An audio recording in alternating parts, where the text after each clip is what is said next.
السلام علیکم ورحمۃ اللہ وبرکاتہ۔ مطب الشفا اینڈ ہجامہ سینٹر سے حکیم محمد عبداللہ خان آپ کی خدمت میں حاضر ہیں۔ میں آج بتاؤں گا آپ کو کہ ہجامہ سے کن کن امراض میں شفا ملتی ہے۔ سب سے پہلے نمبر پر جسم کے تمام دردوں میں ہجامہ میں شفا ہے۔ جسمانی تمام دردوں میں ہجامہ میں شفا ہے۔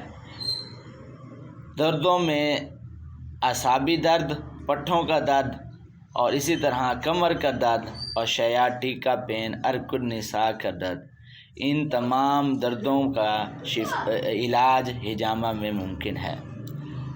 دوسرے نمبر پر معدے کے تمام امراض کا علاج ہجامہ کے ذریعے کیا جاتا ہے۔ اور تیسرے نمبر پر کمر کے موڑوں کا درد